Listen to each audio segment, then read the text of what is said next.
بالله من الشيطان الرجيم. بسم الله الرحمن الرحيم.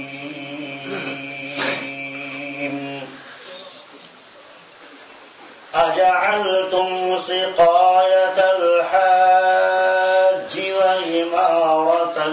وعمارة المسجد الحرام كمن آمن بالله واليوم الآخر وجاهد في سبيل الله لا يستوون عند الله والله لا يهدي القوم الظالمين.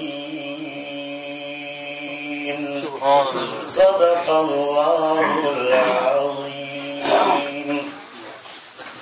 سورۃ التوبہ کی آیت نمبر 19 کی تلاوت آپ نے سماعت فرمائی. اس سے پہلے والی آیات بینات میں اللہ رب العزت کا یہ ارشاد سامنے آیا تھا کہ اللہ کی مسجدوں کو وہ لوگ آباد کرتے ہیں جو اللہ پر اور پچھلے دن پر ایمان رکھتے ہیں اور نماز قائم کرتے ہیں، زکات دیتے ہیں اور صرف اللہ سے ڈرتے ہیں. اور پھر یہ بتایا تھا کہ یہی لوگ کامیاب ہیں، ہدایت یافتہ ہیں، صحیح راہ پہ چل رہے ہیں. اب یہاں پر آپ کو معلوم ہے کہ جنگ بدر میں جو مکے کے کفار گرفتار کیے گئے تھے اس میں سے حضور کے چچا عباس بھی قیدی بنائے گئے تھے. تو اس موقع پر حضرت علی شیر خدا حیدر کرار رضی اللہ تعالی عنہ نے ان کو ملامت کی تھی کہ آپ رسول پاک علیہ السلام کے چچا ہو کر اور آپ نے اب تک ان کا کلمہ نہیں پڑھا. حضور کے بہت سے چچا گمراہ ہو گئے. ابو جہل جو تھا وہ تو اس امت کا فرعون تھا. ابو لہب کا حال آپ جانتے ہی ہیں. تو اس طرح سے انہوں نے ان کی ملامت کی. تو حضرت عباس نے کہا کہ جناب حاجیوں کے پانی پلانے اور اللہ کے مقدس گھر کی دیکھ بھال کرنے کی عزت تو ہمیں بھی حاصل ہے، ہم کوئی پیچھے تھوڑے ہیں. اللہ کے گھر جو کعبۃ اللہ ہے خلیل اللہ کا بنایا ہوا اور دنیا کے کونے کونے کے حاجی یہاں آتے ہیں تو ہم ان کو پانی پلاتے ہیں، دیکھ بھال کرتے ہیں اور گھر کی خدمت کرتے ہیں. تو یہ شرف اور یہ بزرگی تو ہمیں بھی حاصل ہے. تو آپ اتنی ملامت کیوں کر رہے ہیں؟ تو اس موقع پر یہ آیت اتری، اجعلتم سقایت الحاج وعمارت المسجد الحرام کمن آمن باللہ والیوم الآخر وجاہد فی سبیل اللہ. کیا تم نے حاجیوں کے پانی پلانے کو اور مسجد حرام کی سروس اور خدمت کو ان لوگوں کے عمل کی طرح بنا لیا ہے، سمجھ لیا ہے جو اللہ پر اور پچھلے دن پر ایمان لاتے ہیں اور اللہ کی راہ میں جہاد کرتے ہیں؟ دونوں میں کوئی مناسبت نہیں ہے. لا یستوون عند اللہ. کفر کے ساتھ کعبۃ اللہ کی خدمت کرنے والے اور حاجیوں کے پانی پلانے والے اور ایمان کے ساتھ اللہ کی راہ میں جہاد کرنے والے اور نیکی کرنے والے اور آخرت میں ایمان لانے والے، دونوں کے اعمال میں برابری نہیں ہو سکتی. جب تک ایمان نہ ہو کوئی بھی نیکی مقبول نہیں ہے. تو شرک لے کر کے کوئی اگر کعبے کی خدمت کرتا ہے تو یہ خدمت مقبول نہیں. شرک لے کر اگر کسی انسان کو یا جانور کو پانی پلاتا ہے، بھوکے کو کھانا کھلاتا ہے تو اس کی بھی اللہ کے یہاں قدر و قیمت نہیں ہے. لیکن ایمان کے ساتھ ذرہ کے برابر بھی کوئی نیکی کرتا ہے تو اللہ کی یہاں اس نیکی کی قدر و قیمت ہے. اور فرمایا کہ چھوٹی سی چھوٹی نیکی بھی ہمارے پیارے رسول نے فرمایا کہ اس کو حقیر سمجھ کر چھوڑ مت دو، کیونکہ اللہ قبول کر لیتا ہے، تو قبول کر لے تو وہ چھوٹی نہیں بہت بڑی ہے۔ حضور نے فرمایا کہ کھجور کے آدھے حصے سے بھی اپنے آپ کو جہنم کی آگ سے بچاؤ۔ ایک کھجور بھی اللہ کی راہ میں بطور صدقہ دو کسی مسکین غریب کو، اور اس کو کھا کر کے اس کو سکون ملتا ہے، تو اس کا مطلب یہ ہے کہ کھجور سے ہم نے اپنے آپ کو جہنم کی آگ سے بچا لیا۔ یہ سب برکت ہے کس کی؟ ایمان کی۔ تو فرمایا کہ do you consider the providing of water, drinking water to pilgrimage and service of the sacred masjid, Kaaba, like the action of those who believe in Allah and the last day and they fight in the way of Allah. ان کاموں کو تم نے ایمانداروں کے کاموں کے برابر سمجھ لیا ہے تو یہ غلط ہے۔ یعنی چچا جان، دوسرے لفظوں میں عباس حضور کے چچا، آپ اس خیال میں گم ہیں کہ اب حاجیوں کو پانی پلاتے ہیں اور کعبہ کی دیکھ بھال کرتے ہیں، تو یہ کوئی قابل قدر عمل نہیں ہے جب تک آپ ایمان نہیں لائیں گے رسول پاک علیہ السلام پر اور آپ کی شریعت پر اور قرآن حکیم پر، اس وقت تک آپ کے سارے اعمال نفع بخش نہیں ہوں گے۔ لا یستوون عند اللہ، they are not equal in the sight of Allah. Believers is disbelievers and believer is the believers. Faith میں اور ڈسبلیف میں کوئی نسبت نہیں ہے۔ ایمان اگر دن ہے تو کفر رات ہے، ایمان اگر خوشبو ہے تو شرک اور کفر بدبو ہے، دونوں میں کوئی نسبت نہیں ہے۔ اللہ فرماتا ہے لا یستوون عند اللہ، اللہ کی نگاہ میں کافر اور مومن، کافر کا عمل اور مومن کا عمل برابر نہیں ہو سکتا۔ واللہ لا یہدی القوم الظالمین، اللہ does not guide the unjust people۔ جو لوگ ظلم اور ستم میں زندگی گزار رہے ہیں اللہ ان کی ہدایت نہیں کرتا۔ ظلم و ستم کیا ہے یہاں سمجھنے کی بات ہے۔ عربی زبان میں ظلم کس کو کہتے ہیں؟ وضع الشیء فی غیر محلہ، چیز کو وہاں نہ رکھنا جہاں رکھنے کی جگہ ہے، یہ ہے ظلم کی تعریف عربی زبان میں۔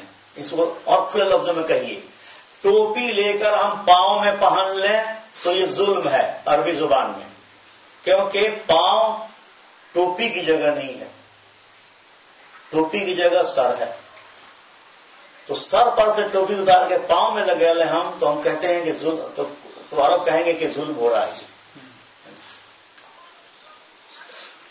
اسی طرح سے یہ بات طویل ہے، اس کی تفصیل بے شمار ہے، لیکن خلاصہ اسی طرح سے اللہ نے انسان کو پیدا کیا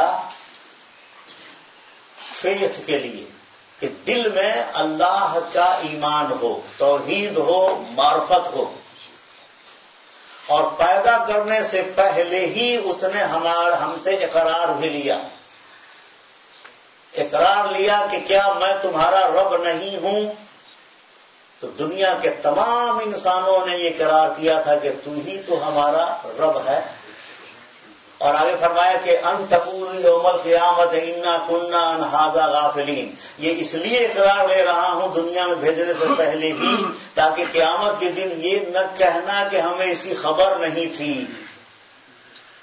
ہم بھیجنے سے پہلے بتا دیتے ہیں، اقرار لے لیتے ہیں، سائن کر دیا آپ لوگوں نے، ہم سب نے، کہ بس تو ہی تو ہے، اور اس کے بعد دنیا میں آئے ہیں، تو پہلے سے وہاں ہم اقرار کر چکے ہیں، دنیا میں آئے ہیں، تو دل ہمارا اس لیے ہے کہ اس میں اللہ کی توحید ہو، معرفت ہو، اس کی محبت ہو، اطاعت ہو، بندگی ہو، اس کے سامنے عجز و نیاز ہو، فروتنی ہو، صدق اور اخلاص ہو۔ تو جس دل میں ایمان ہونا چاہیے اس دل میں اگر کفر ہو، شرک ہو، بتوں کی محبت ہو، گندگی ہو، شراب و کباب کا نشہ ہو، تو عربی زبان میں وہ کیا ہے؟ ظلم ہے۔ دل جس کام کے لیے ہے اس دل میں وہ چیز نہیں ہے تو یہ ظلم ہے.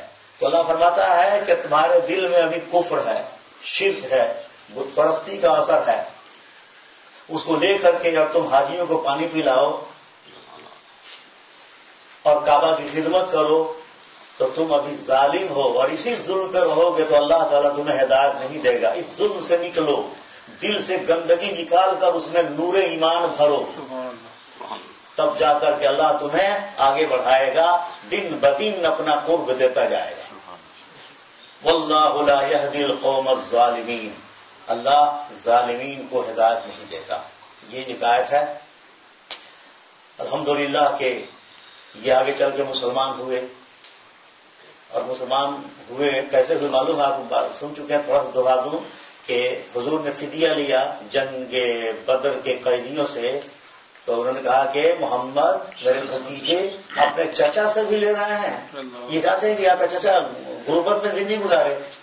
تو کہا کہ چچا جی رات کے اندھیرے میں جب چلے تھے لڑنے کے لیے تو آپ نے سونے کی اینٹ اپنی بیوی کو دے کے کہا تھا کہ چھپا کے رکھنا، اگر کام آ جاؤں تو کام آئے گا، پلٹ گیا تو دیکھا جائے گا. تو اب بتائیے کہ آپ نے سونے کی اینٹ اپنی بیوی کو دی تھی چھپا کے، اور آج کہہ رہے ہیں کہ میرے پاس کچھ نہیں ہے، دینا پڑے گا آپ کو. تو کہا کہ اچھا اس کا مطلب یہ ہے کہ میں گواہی دیتا ہے کہ تو سچا نبی ہے. کیونکہ وہاں اس واقعے کو صرف میں اور میری بیوی دونوں جانتے تھے، آپ تو وہاں تھے نہیں، لیکن آپ کو رات کی بات کی خبر ہے، راز کی بات آپ جانتے ہیں. اس کا مطلب کہ آپ نبی ہے، اور نبی وہ ہے جو اللہ کے بتانے سے غیب کی خبر دیتا ہے. تو آپ غیب کی خبر دے رہے ہیں، اس لیے ایمان لے آئے. اور ان کے بیٹے عبداللہ ہیں، عبداللہ ابن عباس، ان کے یہاں تو آپ نے فرمایا تھا حضور نے کہ یہ خلیفوں کا باپ ہے، خلیفوں کا باپ ہے. پیدا ہوئے تو فرمایا کہ خلیفوں کا باپ ہے. عباسی خلفاء جتنے ہوئے ہیں سب ان کی نسل سے ہیں، عباسی خلفاء. بہرحال بات ختم ہوئی. اب آگے دیکھیے اللہ تعالیٰ اس کی مزید تشریح کرتا ہے. اللہ کی نگاہ میں ایمان ایک ایسی نعمت ہے کہ ایمان کی اور ایماندار کی اللہ خود تعریف کرتا ہے. ایمان پہلے بار بار کہا میں نے کہ ایمان بقول شیخ اکبر ابن عربی انہوں نے تشریح کی ہے کہ ایمان سے مضبوط کوئی چیز نہیں ہے، ایمان سے مضبوط.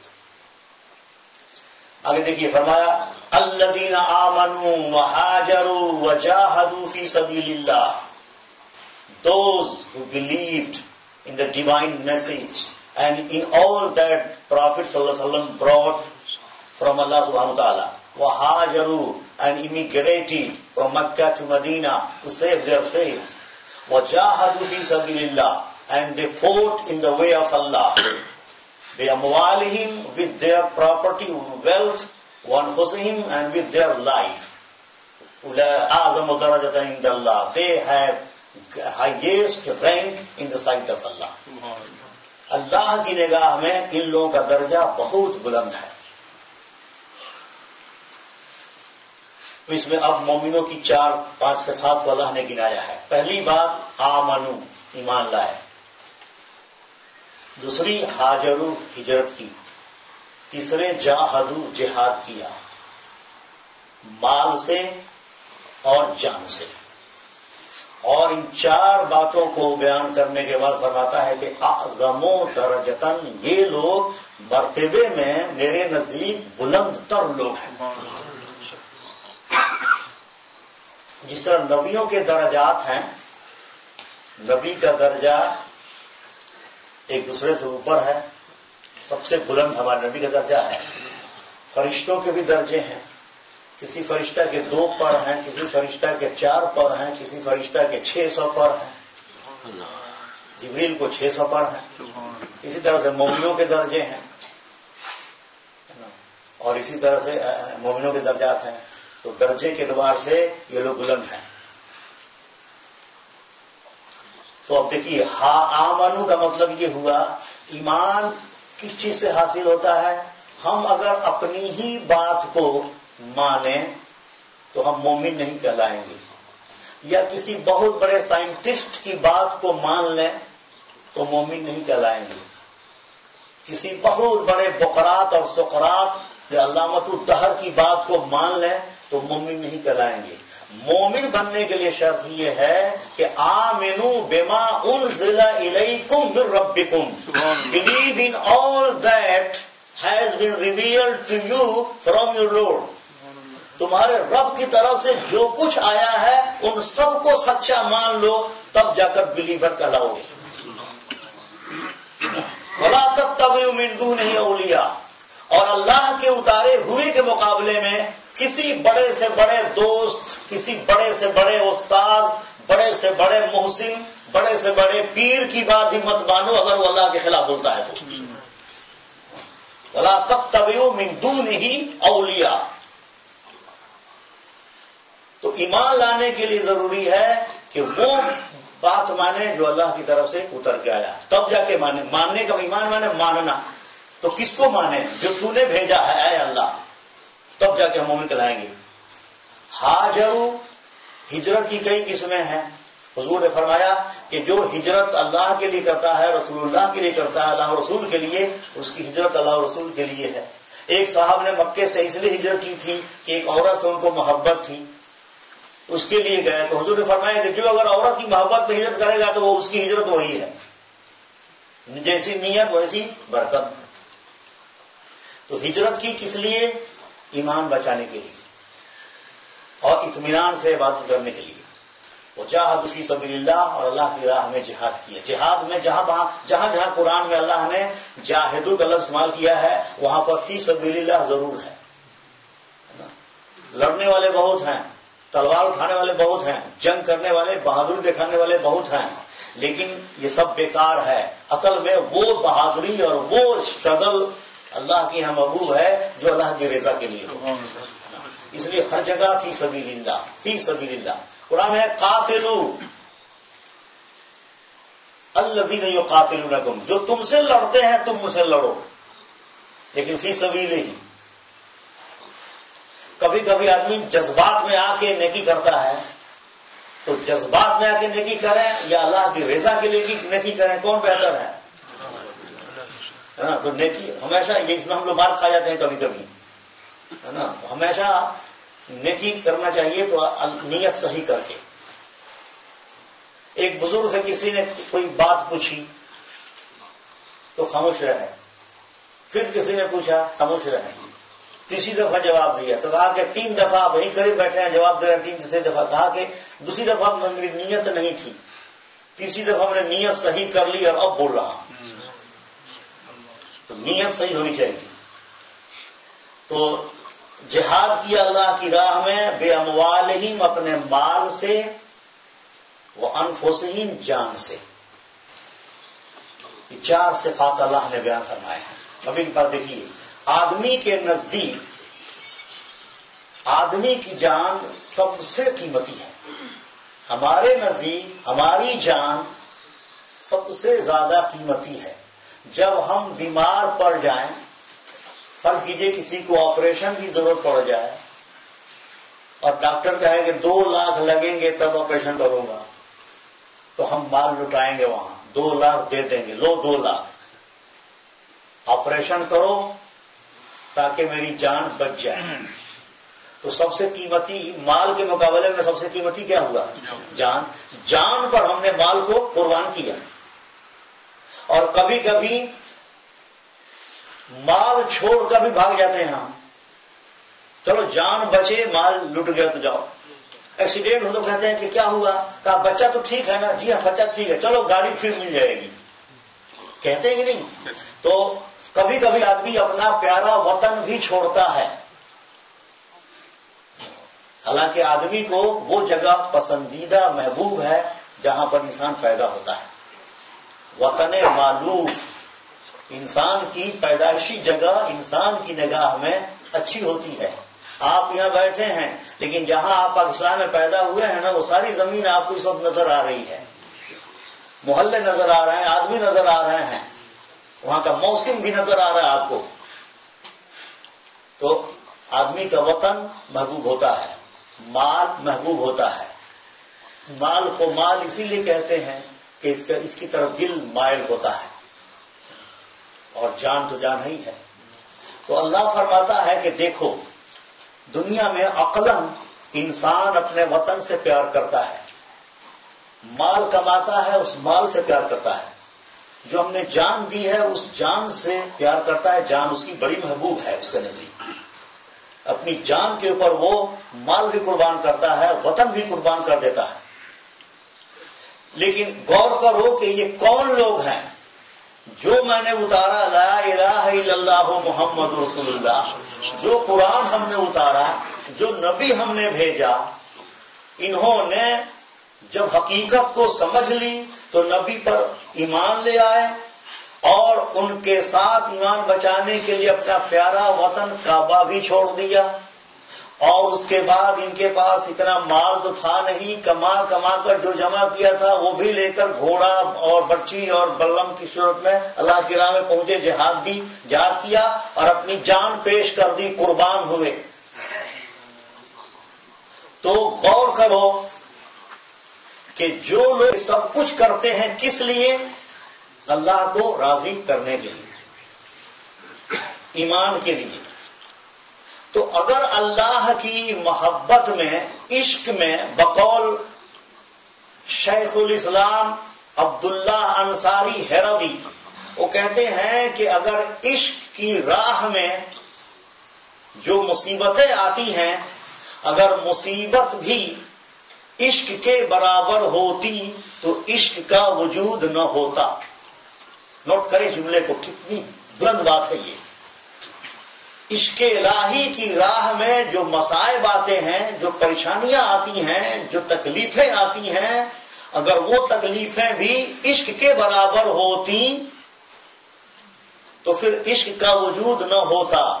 عشق الہی کے اوپر ساری تکلیفیں قربان ہیں۔ اس کا مطلب کہ خدا کی محبت و عشق ایک ایسی نعمت ہے کہ اس پر سب کچھ قربان کیا جا سکتا ہے۔ امیر خسرو کا ایک شعر یاد آ گیا، وہ کہتے ہیں کہ ہر دو عالم قیمت خود گفتئی، نرخ بالا کن کے ارزانی ہنوس۔ Oh Allah, you have said to us that both of the worlds are price of your faith. مجھے پانے کے لیے دونوں عالم چھوڑنا پڑتا ہے، دل سے نکالنا پڑتا ہے۔ عالم سے چھوڑنے کا مطلب یہ کہ دل میں اس کی جگہ نہ ہو۔ تو دونوں عالم کو چھوڑ دو، دل سے نکالو، رہو عالم میں ہی، کھاؤ بھی، پیو بھی، کماؤ بھی، لیکن دل میں یہ نہ ہو۔ غوث اعظم نے فرمایا ہے کہ اب دنیا فی الید الیسری، دنیا لیفٹ ہینڈ میں رکھو، والایمان فی الید الیمنی، اور فیتھ دائنے ہاتھ میں۔ تو یہ دل میں نہ بیٹھیں، دل میں اللہ رسول ہو۔ تو دونوں عالم نکالیں دل سے تو ملتا ہے۔ امیر خسرو کہتے ہیں کہ اور قیمت بڑھا، اے میرے مولا اور قیمت بڑھا، ابھی سستا ہے تو، دونوں عالم دے کر کے تو مل جائے تب بھی تو سستا ہے۔ تو آپ غور کیجئے کہ اللہ تبارک و تعالیٰ نے کیا فرمایا، اور کیا مرد مومن کی شان ہے کہ جو جس محبوب کے لیے، یعنی وطن اور مال اور جان کے لیے لوگ ساری کوششیں کرتے ہیں، لیکن جو مومن ہوتا ہے ان تمام محبوبوں کو میرے لیے قربان کرتا ہے۔ تو اس کا مطلب یہ ہے کہ اس کا درجہ بہت بلند ہے، اور یہ سچے لوگ ہیں جو اللہ و رسول کی محبت میں مست ہیں۔ ان کو جان کی بھی فکر نہیں، مال کی بھی فکر نہیں، وطن کی بھی فکر نہیں۔ اسی لیے کہا گیا ہے کہ ملت سے وطن ہے، وطن سے ملت نہیں ہے۔ یعنی اگر وطن سے ملت، وطن سے مذہب ہوتا تو ہمارے نبی مکہ نہ چھوڑتے، مکہ چھوڑ دیا، اور جب ہجرت کر کے چلنے لگے تو پیچھے مڑ کے دیکھا کعبے کی طرف، کہا کہ اے مکہ، اے سرزمین مکہ، اے خدا کے گھر، تو میرے نزدیک بڑا محبوب ہے، میں نہیں جاتا یہاں سے، لیکن یہاں کے بندے مجھے رہنے نہیں دیتے۔ اللہ اکبر، کیا پیاری بات ہے۔ حضور یہ غم لے کر گئے اور پھر اللہ تعالیٰ نے آپ کو بھیجا کنکرر بنا کر کے.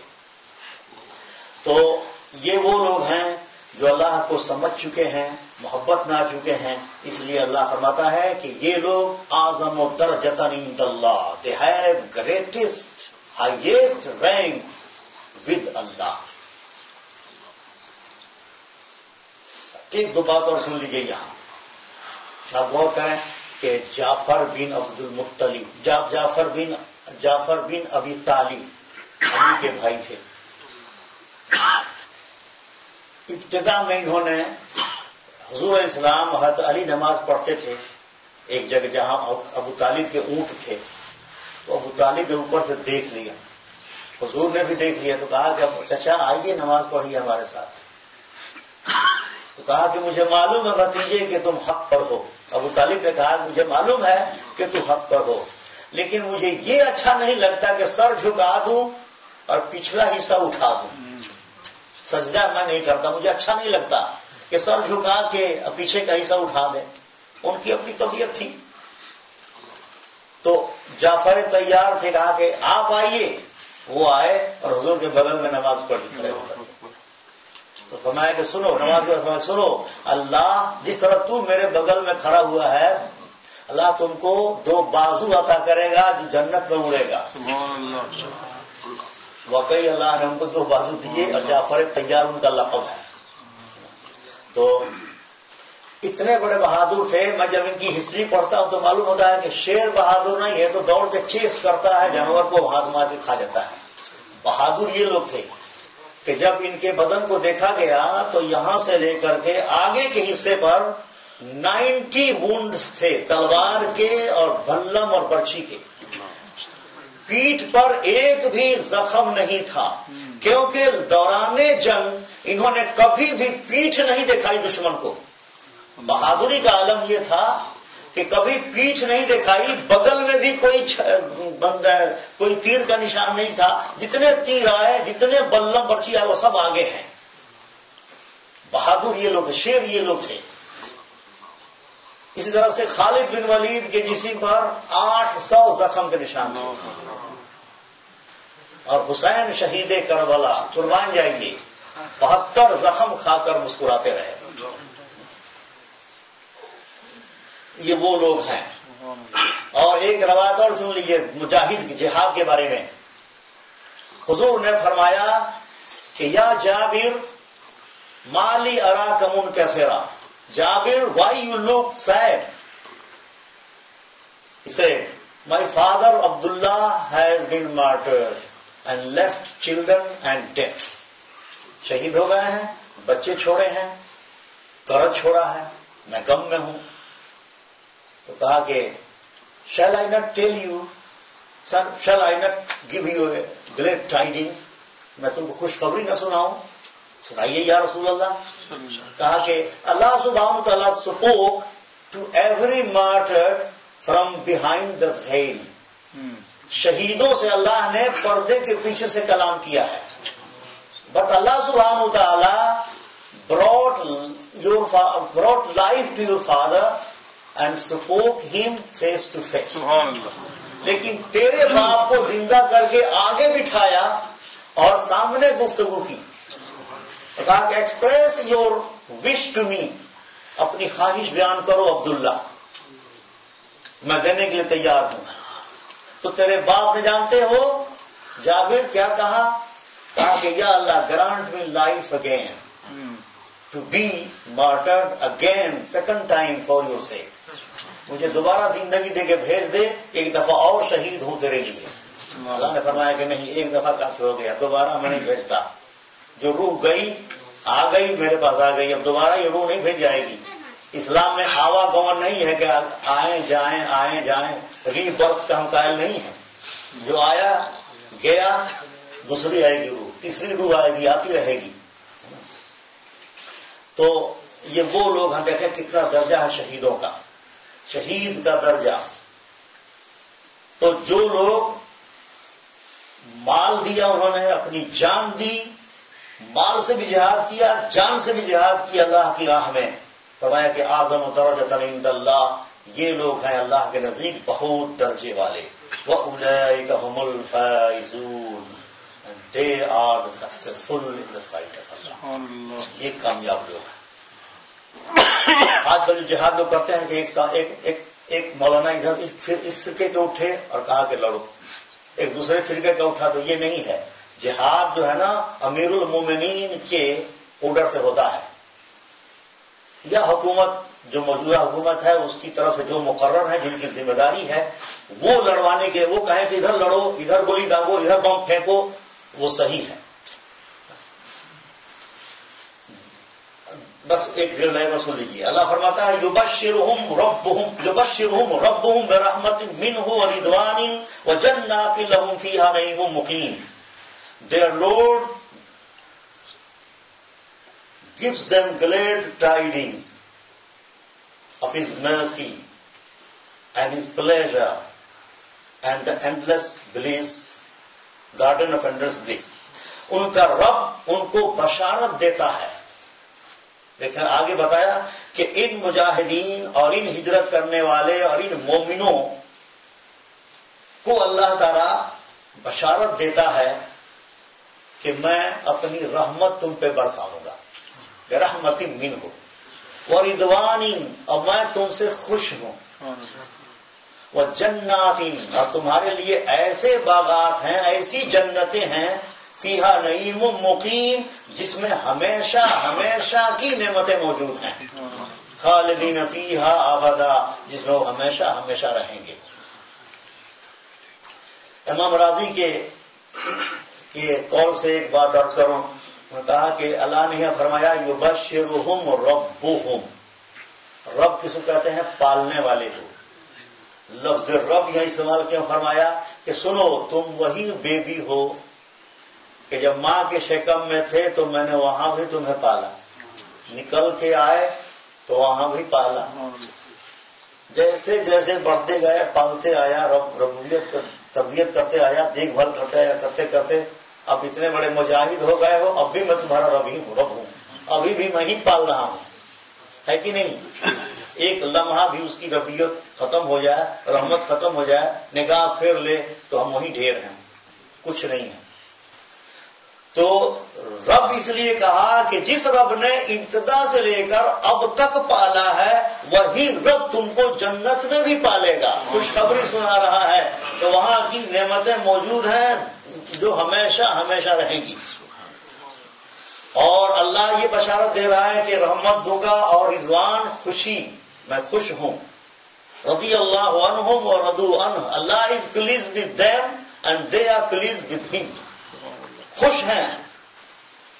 جناتین، باغات ہیں. جنت ایک جنت نہیں، جنات بہت سی جنتیں ہیں جس میں نعمتیں ہیں، مقیم، ہمیشہ رہنے والی. خالدین فیہا ابدا، they will dwell therein forever. ان اللہ عندہ اجر عظیم. Surely with Allah is the great reward. اللہ سبحانہ وتعالیٰ کے پاس خزانے کی کمی نہیں ہے. جو کچھ نعمتیں آئیں، ملتی ہیں اور ہوں گی، سب کا سورس اللہ ہے. the source of everything. اللہ سے باہر کی کوئی چیز نہیں ہے دنیا میں. جو کچھ ہے اللہ سے ہے، اللہ میں ہے، اللہ کی طرف پلٹی. اس سے باہر نہ کوئی چیز ہے نہ ہوگی. اللہ سے باہر کیا ہے؟ عدم ہے، عدم محض، نتھنگنیس. نتھنگنیس میں کچھ نہیں ہے. نتھنگنیس کچھ نہیں ہے، نتھنگنیس میں کچھ نہیں ہے. اس کا مفہوم تو سمجھ میں آتا ہے ہمیں کہ نتھنگنیس کا مفہوم تو مطلب سمجھ میں آتا ہے، لیکن نتھنگنیس میں نہ حق ہے نہ خلق ہے، کچھ نہیں ہے. جو کچھ ہے اللہ میں ہے. تو ان اللہ عندہ اجر عظیم. Surely with Allah subhanahu wa ta'ala is the great reward. اللہ کے پاس ہے ہر قسم کا اجر. اس سے پتہ چلتا ہے کہ بس ادھر دیکھیے ادھر تو ہی تو ہے. بینما تولوا فثم وجہ اللہ. Wheresoever you turn your face, there is the essence of Allah subhanahu wa ta'ala. ایک اللہ ازل سے لے کر ابد تک ہے. بے حجابی یہ کہ ہر ذرے سے جلوہ آشکار، اس پہ گھونگھٹ یہ کہ صورت آج تک نادیدہ ہے. ہر رنگ میں ظاہر ہے، پھر بھی صورت تیری نظر نہیں آتی ہے نا۔ لیکن یہ بات یاد رکھیں کہ اللہ تبارک و تعالی کے بندے جب انسانی گندگی، انسانی قدورت سے پاک ہوتے ہیں، ہمارے اندر قدورت ہے، یعنی قدرت کا مطلب یہ ہے کہ گندگی ہے، مثلا لالچ ہے، بغض ہے، کینہ ہے، حسد ہے، غفلت ہے، لاپرواہی ہے، ایمان میں بھی کمزوری ہے، شک ہے، شبہ ہے، یہ سب کیا ہے؟ غفلت، یہ قدرات انسانیہ ہیں۔ اس کو قدرات انسانیہ یا قاذورات بدنیہ کہتے ہیں۔ بدنی گندگی، نفسانی گندگی، ان کو ہم پاک کرتے جائیں تو اللہ کا جلوہ سامنے آتا جائے گا۔ اللہ کو پانے کے لیے کوئی ڈسٹینس کو کور کرنا نہیں ہے، بلکہ اللہ کی طرف جانا اپنے پاس سے شروع ہوتا ہے۔ جتنی صفائی کرتے جائیں گے اللہ ظاہر ہوتا جائے گا۔ اسی لیے یہ دیکھیں اللہ تعالیٰ نے ان کو کتنا صاف کیا ہے۔ ایک جہاد میں جب پلٹ کے آتے تھے تو ساری دل کی صفائی ہو جاتی تھی۔ صحابی کہتے ہیں یا رسول اللہ اذا رائنا کا رقت قلوبنا، یا رسول اللہ جب آپ کی مجلس شریف میں ہم آتے ہیں اور جیسے ہی نگاہ آپ کے مبارک چہرے پڑتی ہے دل موم بن جاتا ہے۔ حضور کی یہ شان تھی مجلس میں کہ جب مجلس میں آؤ تو دل پاک ہو کر نرم ہو جاتا تھا، اور مجلس سے دور جاتے تھے دل میں سختی آ جاتی تھی۔ تو یہ نعمت تو خیر ان کو ملی جن کو ملنی تھی۔ ہمارے لیے یہ ہے کہ مرد مومن روز تھوڑی سی درود ضرور پڑھے، درود شریف ضرور پڑھے۔ حضور علیہ السلام سے تعلق کے لیے، آپ سے فیض لینے کے لیے درود شریف کا ورد ایک معین مقدار میں روز پڑھنا چاہیے، یہ مرد مومن کے لیے ضروری ہے۔ تو دیکھیں یہ 2-3 آیتیں ہو گئی، اس کے بعد دوسرا مضمون شروع ہوگا۔ اللہ تعالی ہم سب کو عمل کی توفیق عطا فرمائے۔ اللهم صل على سيدنا ومولانا محمد معدن الجود والكرم وآله وبارك وسلم۔ یا اللہ یا رحمان یا رحیم یا حی یا قیوم، اپنے فضل، کرم، لطف اور احسان سے نماز ظہر با جماعت اور درس قرآن اپنی بارگاہ میں مقبول اور منظور فرما، اور اپنے فضل سے ہم سب کو قرآن پڑھنے، پڑھانے، سمجھنے، سمجھانے اور اس پر عمل کرنے کرانے کی توفیق عطا فرما۔ قرآن حکیم کے طفیل بیماروں کو شفائے کلی عطا فرما، پریشان حالوں کی پریشانیاں دور فرما۔ اس عظیم کتاب مستطاب کے طفیل ہم سب کے چھوٹے بڑے گناہوں کو معاف فرما، اور ہماری جسمانی اور نفسانی قدورتوں کو دور فرما۔ انوار توحید و معرفت سے ہم سب کے دل و دماغ کا ایک ایک دریچہ روشن و منور فرما، اور آنے والی زندگیوں کا ہر لمحہ بہتر سے بہترین بنا۔ وصلی اللہ تعالی علی خیر خلقہ سیدنا و مولانا محمد وآلہ وصحابہ اجمعین برحمتہ یا ارحم